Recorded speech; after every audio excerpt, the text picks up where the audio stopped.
Judge Philip Lobser is currently giving a ruling in the High Court in Bloemfontein on whether or not to allow a trial within a trial in the asbestos matter. You might remember accused number 7 in Murari Chilota is challenging the court's jurisdiction to try her. Essentially, she's arguing that her extradition from the US was unlawful. That ruling is now being delivered. Let's listen in. This outcome was based on the same principles stated in the December case, namely that, and I quote, "In the absence of unlawful or improper conduct in the sense referred to in Ebrahim's case, supra, on the part of any of the organs or functionaries of the South African state, a South African court is not precluded from trying anyone for crimes committed within its borders." Stop quote. In other words, if there were unlawful or improper conduct on the part of the organs or functionaries of the South African state in foreign territory aimed at securing the presence of an accused in South Africa, the South African courts are precluded from trying anyone for crimes committed within its borders. It came as no surprise that Ms. Makapela had relied on the Ebrahim decision, because that decision is supporting the contentions of accused number 17 made in a special plea. In a special plea, Exhibit 5, she alleges that the state had lied or misrepresented to United States authorities that there was reasonable and probable cause for the charges brought against her in South Africa. She was only charged after she had failed to cooperate with the South African investigators in the case against accused number 13, she alleges. Further, the state misled the United States authorities into believing that she was a fugitive from justice and she was a flight risk with connections in Kenya, and she was part of a syndicate to commit crimes.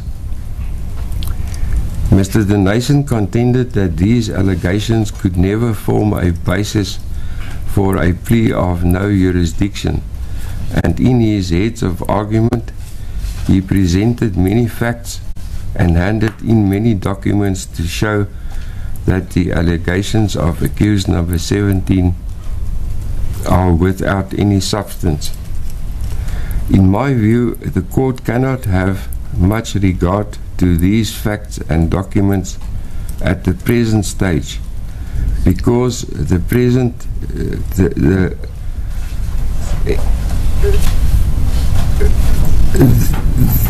facts and the documents presented are evidence that can only be placed before the court by witnesses who testify under oath.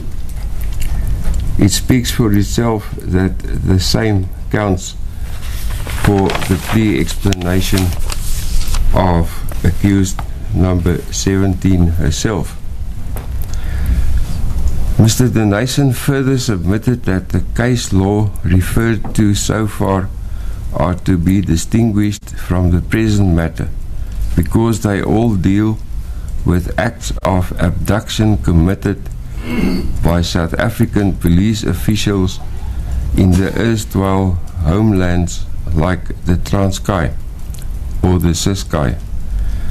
This is true, but in my view, it makes no difference to the general legal principle, as we have seen, that if there was unlawful or improper conduct on the part of the organs or functionaries of the South African state in bringing the suspects to South Africa, then South African courts are precluded from trying anyone for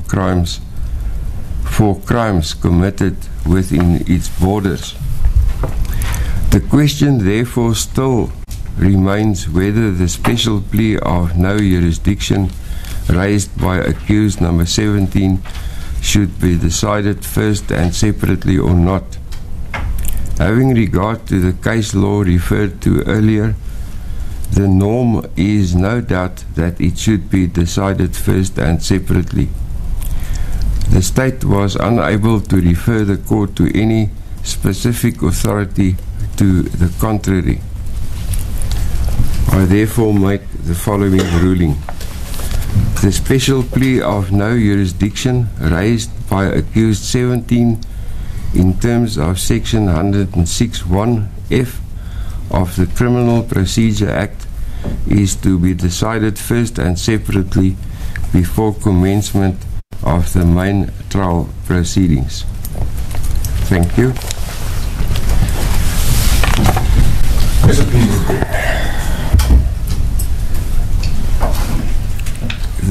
All right, so there you have it, live visuals. They're coming to you from the High Court in Bloemfontein. We've just heard from Judge Philip Loubser, who has ruled that, in fact, a trial within a trial in the Free State asbestos matter can go ahead. Accused number 17 in this case, that's Moradi Chalota, had essentially brought forward an application to challenge the jurisdiction of this particular court to try her.